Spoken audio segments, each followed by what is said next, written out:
It's been a while since I put a video up. I went up north to visit my dad, so I'm gonna put up this video. It's a little bit of the road trip up there and a little bit here and there of what I did up there.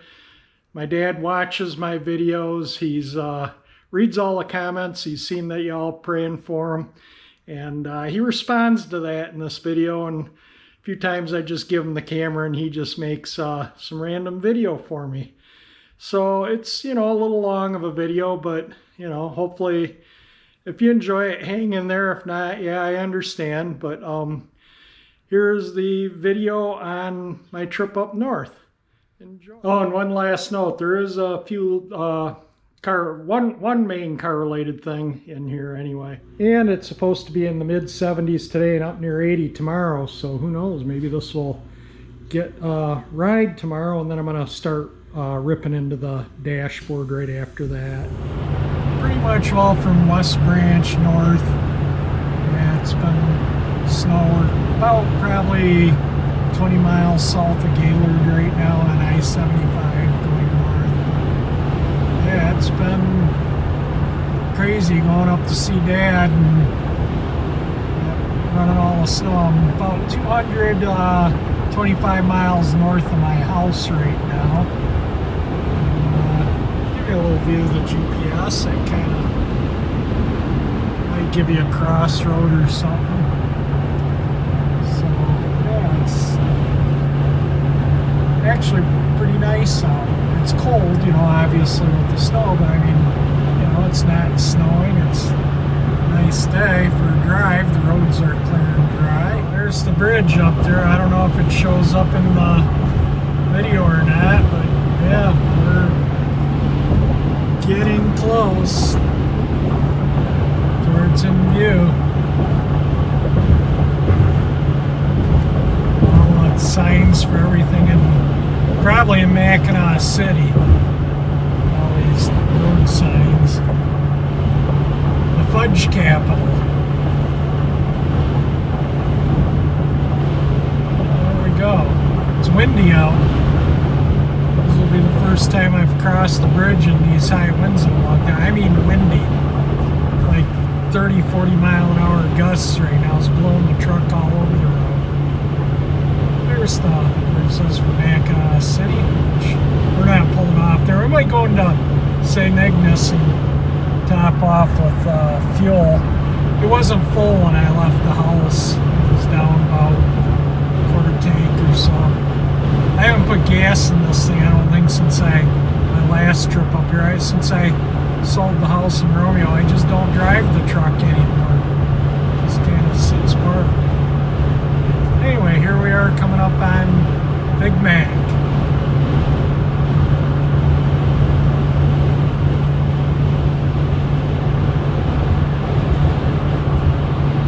This would be Mackinac City. I'm using my iPhone for this video. So if it comes out crummy, sorry. That's Mackinac City.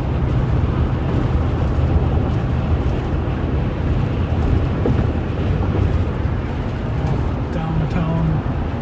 That's Main Street, I believe. Alright, and then that's the last exit before the bridge. There's a truck waiting for an escort. Yeah, it's going to be rough on the streets of Mackinac. Little white caps rolling in. That's Mackinac Island over there. Big white thing is the hotel over there. I forget the Grand Hotel or whatever it's called. If you ever go to Mackinac Island, stay at the Stonecliff Inn. It's a lot cheaper, a lot nicer. Alright, here we are on the 5 mile long Mackinac Bridge.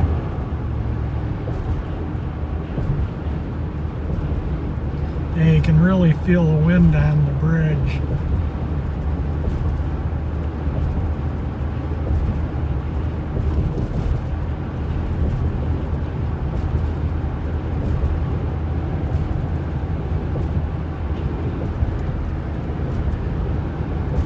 We're almost halfway.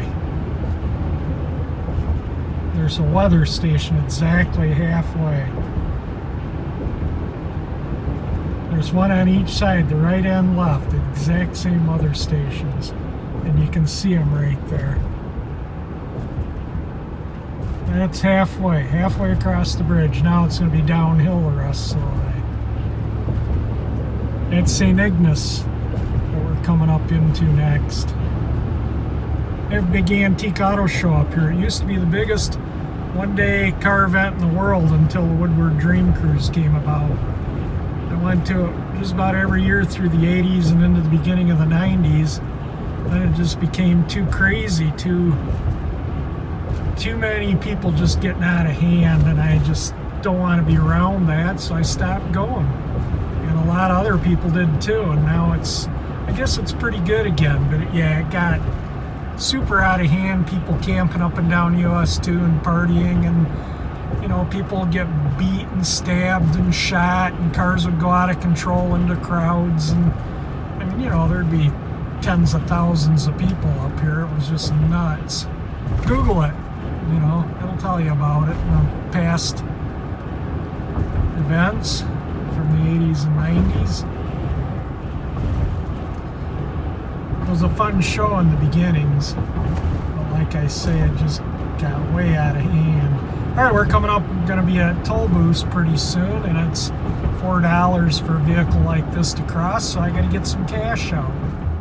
Yeah, the waves are breaking over the wall there, literally, and getting clean over onto the windshield of the truck.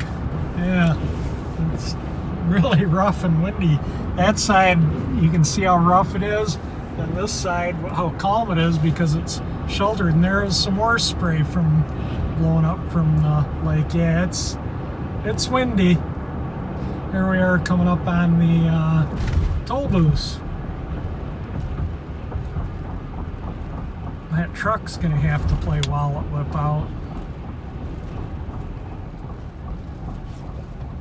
I don't think they know where they're going.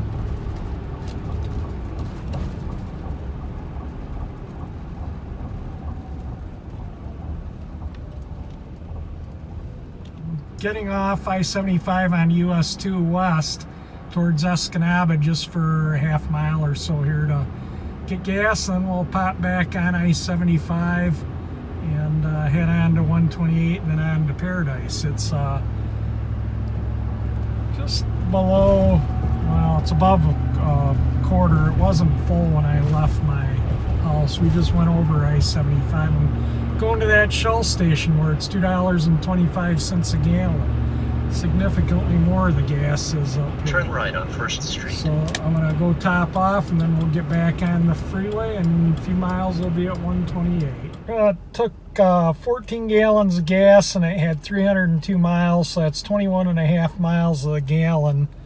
But that wasn't all highway because, like I say, it was down maybe almost to the 3/4 mark when I left, or maybe a little between full and 3/4. So did have some moving it around in the driveway and running around just to the post office and stuff a couple of times. But anyway, back on the freeway, we're going to get right there on I-75 north to Sault Ste. Marie, but we're going to exit at M128. We're getting back on the freeway. If I continued on that way, I'd end up in downtown St. Ignace. So let's we'll get back on the freeway here, and before you, well, 70 miles to go yet. 70 miles to the cottage from St. Ignace. About another maybe 7.6 miles to the exit. That's the exit. That's where we're going to.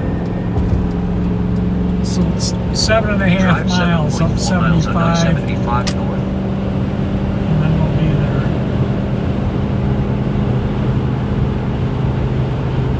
Alright, let's just cruise along again. I-75 from US 10 north in Michigan, is the speed limit is 75, so we've been pretty much, well, I've been setting the cruise right on 75 miles an hour all the way up. good. There's no reason to go any faster. I mean, you could do 80, I guess, but pretty much all if you push over 80, on right, you know, the Popo will give you a ticket. They patrol it pretty good from M10 north. I mean, I saw, I don't know, 5 state troopers on my way up, so definitely don't want to do too much over the speed limit. I guess that thing has to do some yapping there. All right, we're going to get going on 123 north here, and the speed limit on 123 is 65. It's a 2-lane blacktop, and yet it's still 65 miles an hour. And you can see it ends there, and we'll go over I-75. There isn't a lot of traffic on this road. You pretty much all have it to yourself. Drive 22 miles on M123.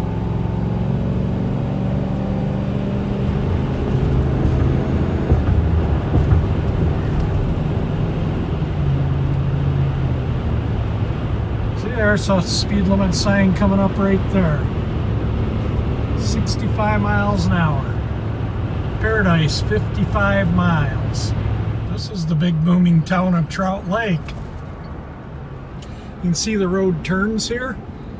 Well, a lot of people I've seen when I've been stopped here don't realize that it turns and they go flying through the intersection, and the road runs out really quick. So they're like standing on brakes. It narrows down, turns into a little dirt driveway actually, just after these. It ends where that trailer is up there. That's the end of the road if you keep going straight. And I've seen people rip down there and have to jam on their brakes like there's no tomorrow. But anyway, this is how you stay on 123. Drive 39 miles on M123. Now off to Paradise. It's always, they cleaned all their cars out of there. There was always a bunch of old junk cars laying around there. Alright, we're off to Paradise. 33 miles on the sign. It says Tequamanon Falls, 44 miles. We're not going there. We're going a little further than Paradise, but we're not going to Tequamanon. Not this trip anyway. Just going up to see Dad. You can tell they got snow here in the past couple of days. My dad said they did get a few inches, but he said the sun came out and melted most of it. And you can see they had salted the road too. Yeah, we're back up in the snow. We're about 20 miles out of, maybe not quite, maybe 15 miles out of Paradise. This is the Tequamanon River. That's Whitefish Bay out there, part of Lake Superior.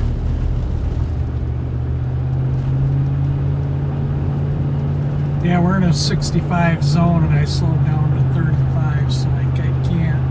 No traffic here right now, but yeah, I don't want to go too slow.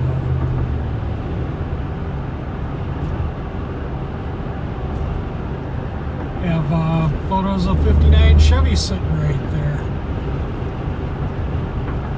It's a 5-hour drive up here.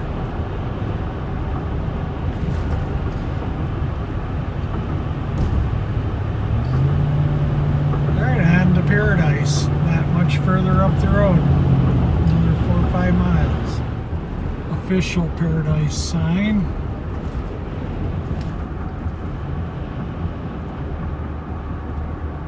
I'm going to stop at the rec center and get some gas for the steel backpack blower. They have alcohol-free 91 octane gas here, you know, with all the ORVs up here.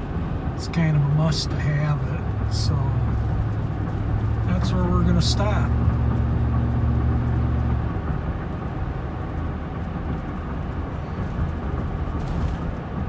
And this is downtown.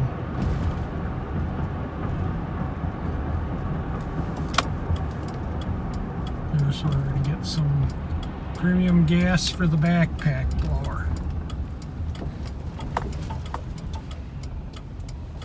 rec center here.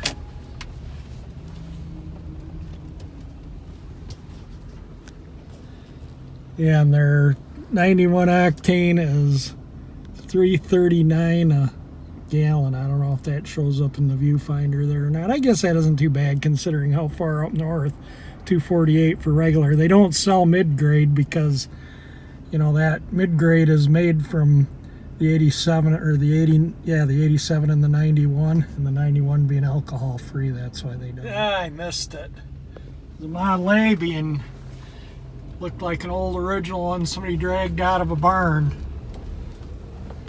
Going down the road there on a trailer behind a pickup truck. All right, off we go.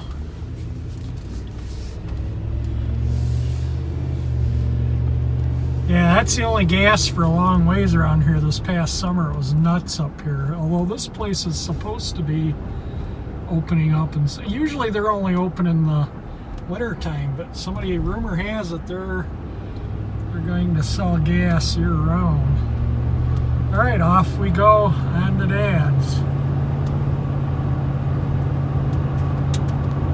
And this is the driveway into Dad's house. There we've arrived.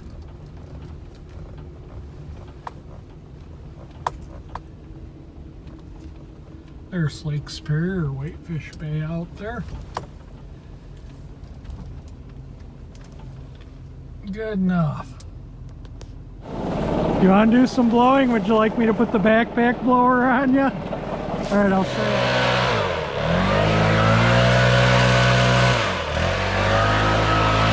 I just want you folks to see who's the boss around here and who does the work. I got the boss's chair. Cleaned up that all of what took about 5 minutes. I'll tell you what, it took 12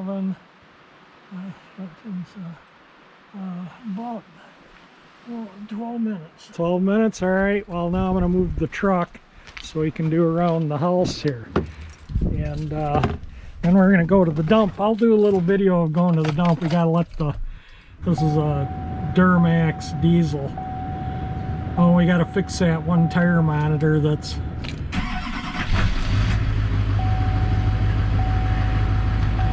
Look at the mileage on this thing. Yeah, it's got some... And that's all probably pulling that... Most of those miles are pulling that enormous fifth wheel trailer, aren't they? Yeah, that thing dwarfs this truck. It's got a lot of towing miles. Let's see how Howard's doing. Oh yeah, there he is. Thank God he does in a half hour what it takes Lynn and I to do in maybe 2 days with rakes and a wheelbarrow. Oh my God. This magic blower he's got on his back there, just that steel blower, just incredible what it does. I know you're not supposed to take pictures into the sun. But we're making an exception today, so you can see how it's doing around the entry. This is actually our back door, which we use all the time. I don't know, I get confused sometimes. I think it's the front door. We never use the front door. Break them into piles, and then dig them up with the wheelbarrow and cart them out into the woods.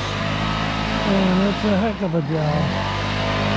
I was doing it in a half hour maybe, just gently blowing into the woods off our lawn, which we actually mow once or twice a year. And you can see our lawn out front is nothing but wildflowers and blueberries, bushes, and there's a grass that's coming in right there close. You see Lake Superior out there. Boy, what a beautiful day to be out there on the lake.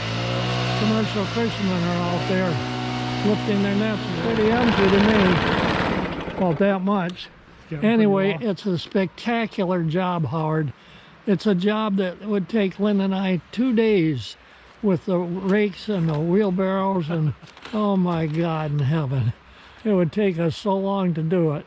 Yeah, I tried to clean around your generator and everything. Yeah, spectacular job. Thank you so much. All right, and we'll go to the dump. We'll video that. Oh, I don't think there'll be any bears in the dump. no, it used to be before they started to containerizing it. Yeah. Yeah. Anyhow, thank you so much for cleaning this all up. For that, you get a chicken wing dinner for supper tonight. Sounds really good. Thank you. I'm going to shut this off now. I should personally thank all your YouTubers for their prayers, because the doctor says I'm counting days now, but I'm going to keep on counting days as long as I can. Thanks again. Bye-bye.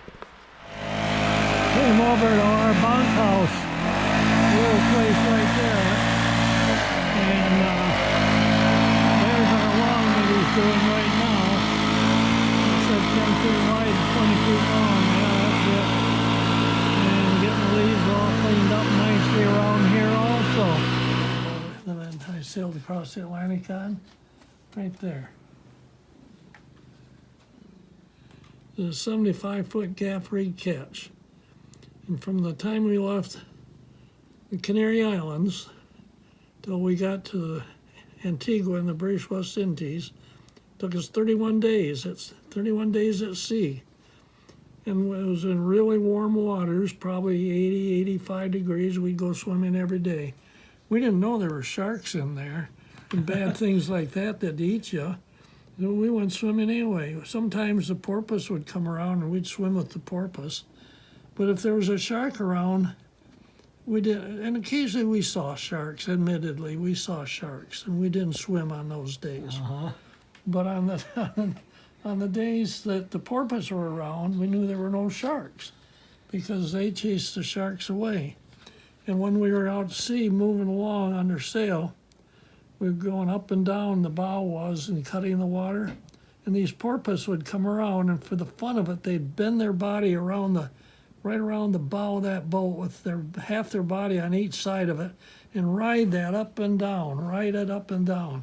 They'd do that a few times, and then another one they'd take turns. It was incredible watching them.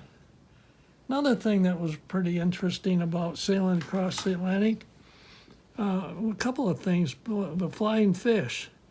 You've heard of flying fish. Well, they have developed fins that are like wings, but they can't flap them like a bird does, but they come, when there's a big wave, they come zinging out of the wave from like a fast fish speed. And then they deploy these wings, these big fins, and I've seen them go as high as, maybe up there, which is about 50 foot above the water, 50, 60 feet above the water. And we've had them, I've been sitting back here on the steering and have one hit me right in the side of the head. And one of them, Keever, was sitting the other side, and one hit him in the chest. He whacked me in the chest. Said, "What do you do that for?" I said, "One, me whacking you in the chest is that flying fish that's laying right there on the deck, and they're good eating too, by golly." And something else we did, we catch bluefin tuna, bluefin. Catch your meals. Yeah, we catch our field. Yeah, bluefin dolphins, which is a fish. But another thing at night was the luminescence of the Oh yeah, the algae that glows. Yeah, you'd leave a trail in the water behind the boat of glowing. Yeah, you'd get that in the beaches in Savannah. You walk along the beach and your foot tracks would glow behind you. Oh, really? Or you'd walk out in the water and stir the water up, and the water would glow where you stirred it up. Yeah, yeah, super neat. My friend up the beach here is going to. There's another view of it. I think I took this picture in Funchal, Madeira, I believe. We were in a hell of a storm. I mean, a real doozy with waves 60 foot high, and we were riding them like a cork. And but the boat had been in the Caribbean, and the deck was all dried out, hadn't been in sea conditions. And so the water would go through the deck onto your bunks. And for about 5 or 6 days, we never had a dry bunk. We laid on, and it was warm, thank God. We just laid on wet sheets. Our clothes were wet, and didn't matter. And the water sometimes sprinkle in on you if the wave hit just right, come over the deck. Until the deck got wet and swelled up and sealed. Yeah, true. But we broke a porthole and had to stuff a mattress in the porthole to keep the water from coming in. Then when we got to, and we were going to the Canary Islands, and instead of getting to the Canary Islands, the storm blew us. We had no choice to go with the wind because it was, like I say, 50, 60 mile an hour winds. It was hurricane force winds off of the Sahara Desert. Sand was blowing on our deck. We were sweeping sand every morning, but we had to pull into Funchal, Madeira, which is a Portuguese. No, I don't know. I don't remember anymore. But it's not Spanish. It's Portuguese. Anyway, we pulled in here.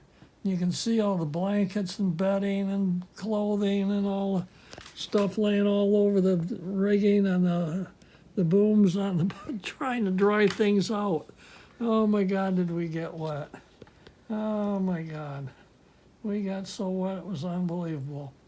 My friend Keever and I had the forecastle, which is usually where you keep ropes and tools and things like that, but there's 2 bunks in there. We flipped a coin. I got the upper bunk, Keever got the lower bunk. And before we left the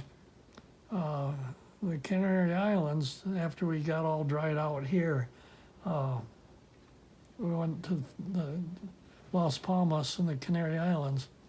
We got a big thing of bananas, a whole stem of them about, God, it must have been 2.5 feet long. We hung that up in from the ceiling in here, the bananas. And when the boat's rolling and swaying, that stem of bananas would just swing back and forth and come over. You could pick a banana off it from where it's tied in the center of the boat.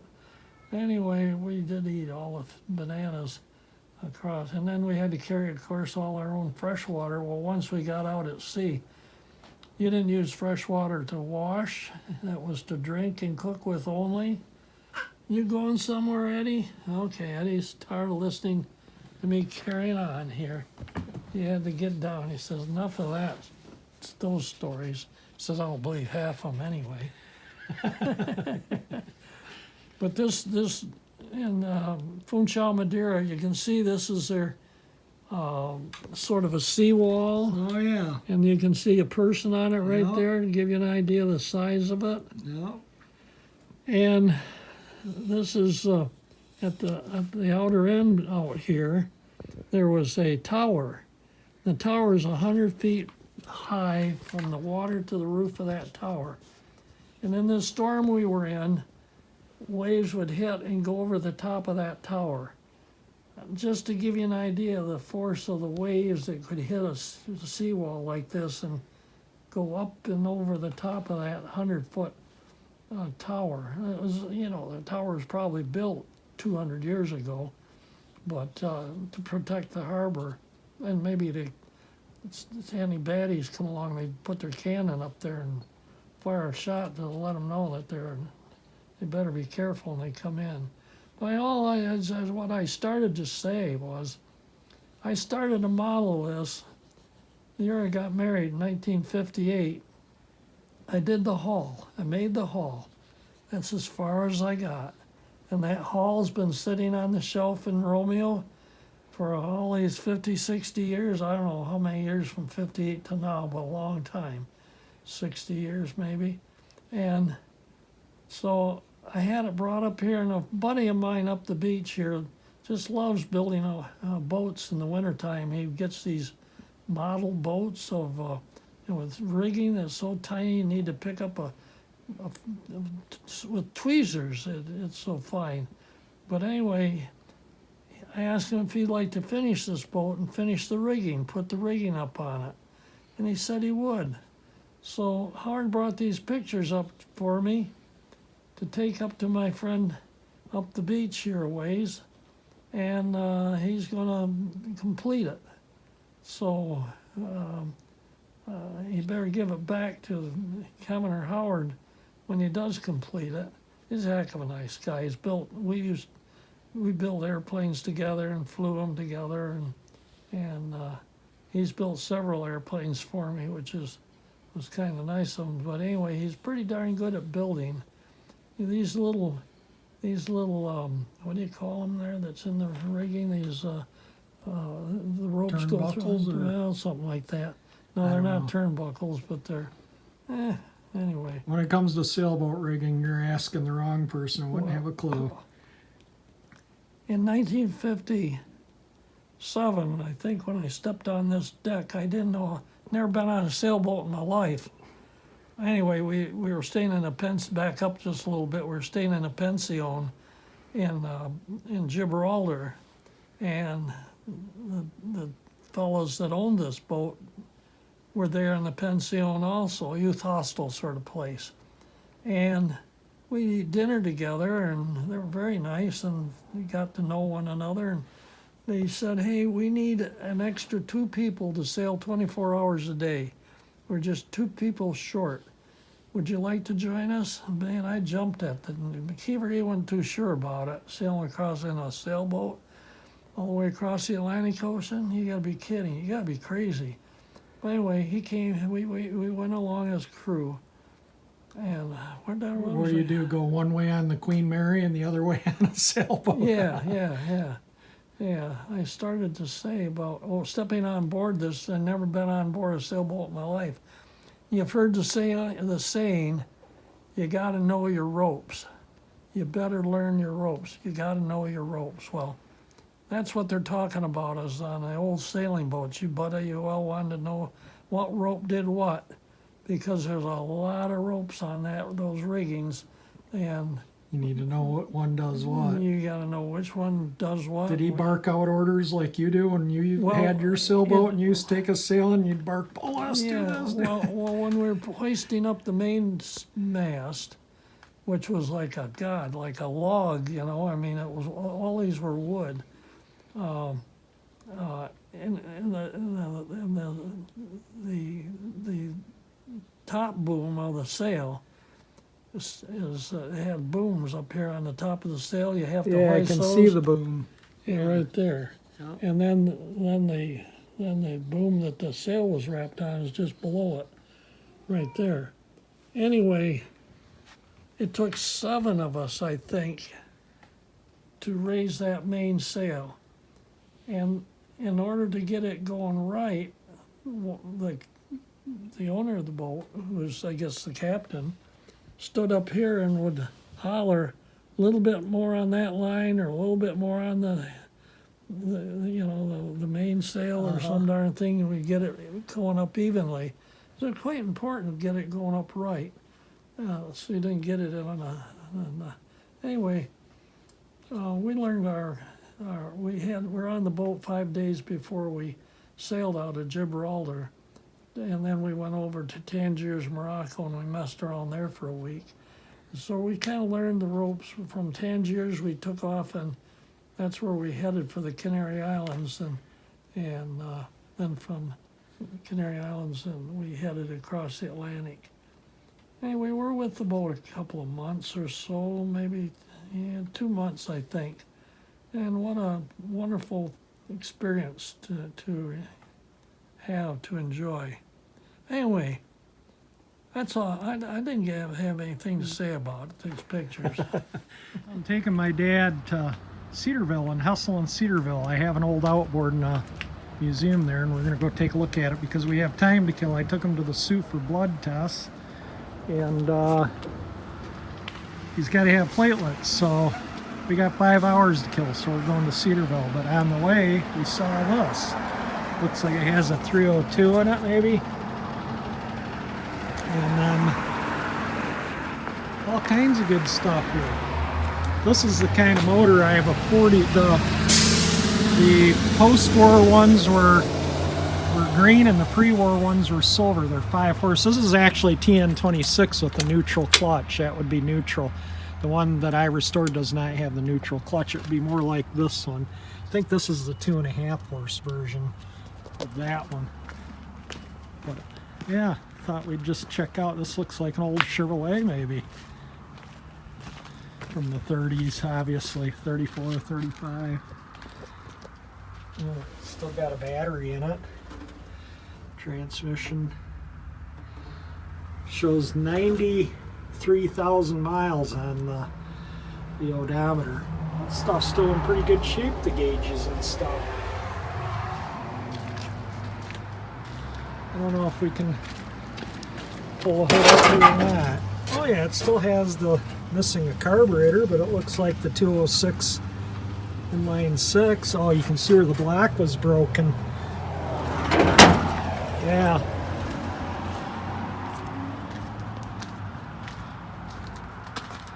Anyway, I just thought, being that my channel's old cars, that coil all rotted out, just the innards left. Yeah, I don't think that engine will turn over. I can see in there and I can see the rust in the bore. Too bad the camera doesn't get in there. Yeah, that's seen its better days. But anyway, yeah, there's a lot of neat old car stuff here at this. This is where I'm at, Pickford. This is the Les Chenaux Maritime Museum in Cedarville, Michigan, and this is where I have that outboard motor. Yeah, it's nice. There's the old. Yeah, we dust them off. Oh, God, it's been a long time since that's one that cleaned up pretty good because it wasn't all full of grease in the first place. Yeah, this is the one, and that was in perfect running order too. So you probably put gas in it, and the way it would go. Yeah, you got a nice collection of. Yeah, the first time I came here and saw this place, I thought, yeah, I have a motor. Yeah, it's just kind of nice. Yeah, we opened up a month later than usual, and just 3 days a week instead of 5 this year because of the virus. And just restored one of those that my brother has. I gave it to my brother. Yeah, nice old. Looks like an Evinrude, 4-cylinder. Okay, I appreciate you opening it up. Well, that's okay. Just so I could do that. Thank you. This is going to sound crazy, but it's November 9th, and I am in the Upper Peninsula between Paradise and Whitefish Point, kind of where I am. 70 degrees out. Usually it's snowing or windy or cold. It's absolutely a beautiful day. Couldn't ask for a nicer one. This was my tractor when I used to mow a big area and snow blow everyone in driveways, and when I moved to Savannah, Georgia, I didn't use it anymore. And after my dad moved up here a year or so using this walk-behind snowblower, he said it was hard on him. He asked if he could have this. So I told him, go ahead and take it up here. Well, he can't get on it, swing his legs over it, and get on it to operate it anymore. So we're selling it. I don't have any use for it anymore, and I don't see any point in keeping it. So I put the battery maintainer charger on it and brought the battery up. Hasn't been started in a long time. I don't think he used it at all. I think maybe he used it once last year, but it was hard for him to get on it. So the guy's coming Saturday to pick it up, which is tomorrow. So I charged the battery. I'm going to make sure it starts, take it out, grease all the fittings up and stuff on it, and make sure it's. He looked at it, I think, this past summer, but he didn't have the money, and now he does. And it comes with a 44-inch mower deck and a 48-inch snow plow, and I think that snow blower is 48 inches also, and that thing will blow snow a long ways. Up here, snow plows are useless. You really need a snow blower. So we'll see if this thing starts up. So we'll give it a choke, give it some throttle, and hit the starter. And this has a 3-gallon fuel tank under the back here. And So I don't know how long it'll take to get fuel up to the carburetor, but I'll just crank it a little bit at a time until it pumps some fuel. And then you just let it sit, and usually there's enough vacuum in that pump to draw some fuel.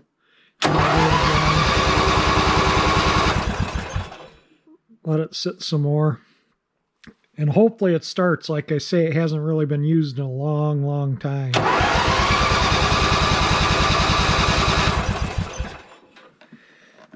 I'm smelling gas. I'm wondering if I'm flooding it.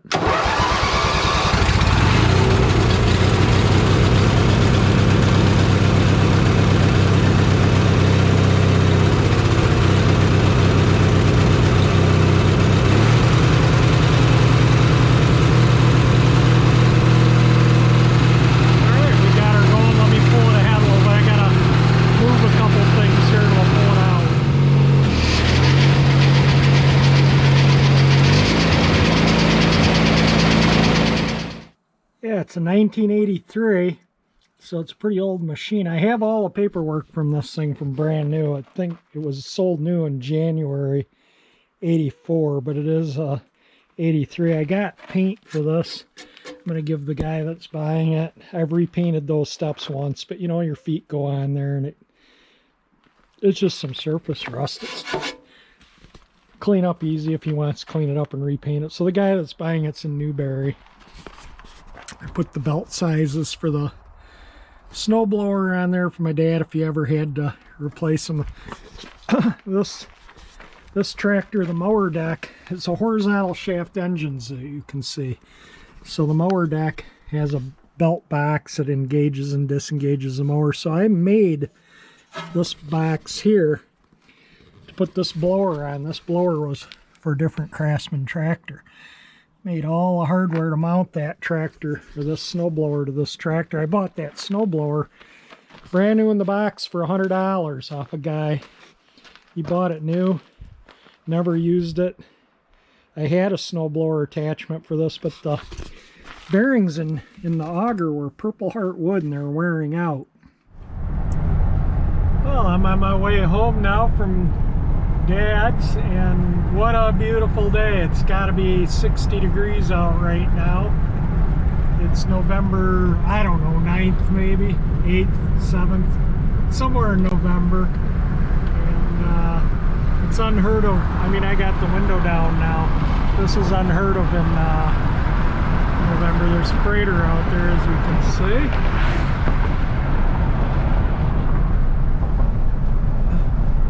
Streets are beautiful today.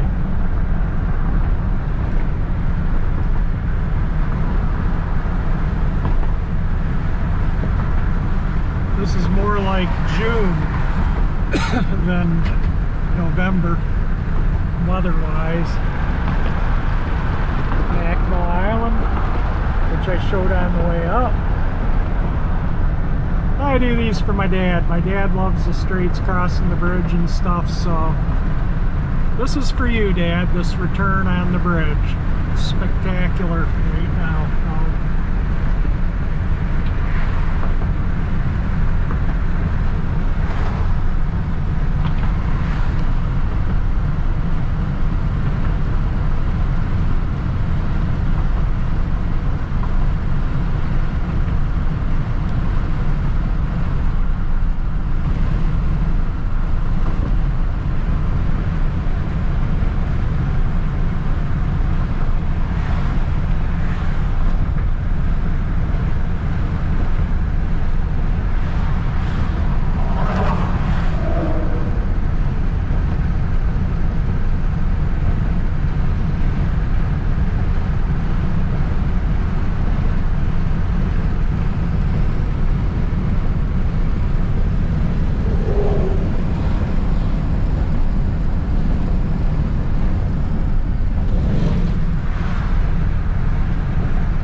The grating, you can hear the tires on.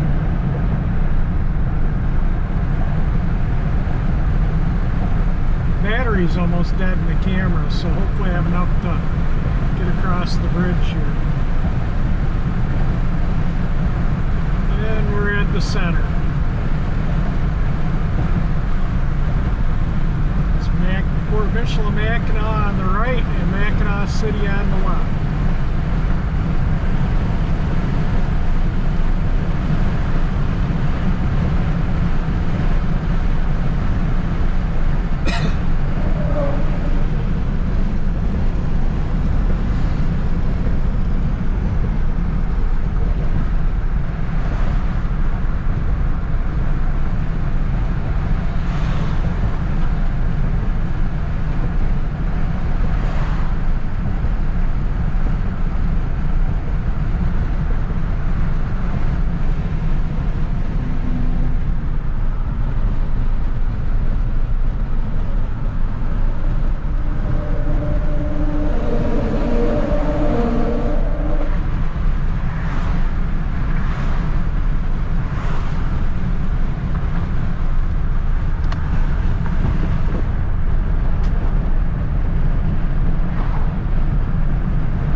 Nothing like cruising with your windows down in Upper Michigan in November.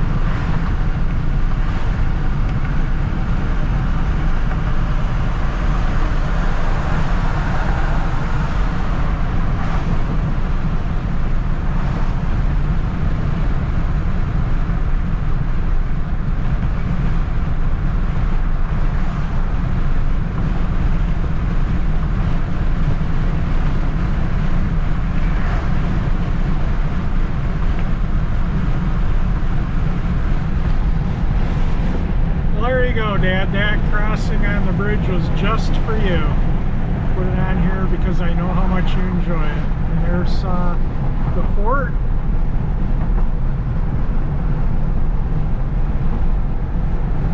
And I'll turn the camera off because I'm gonna stand on the accelerator here. Speed limit 75, so we're gonna set the cruise.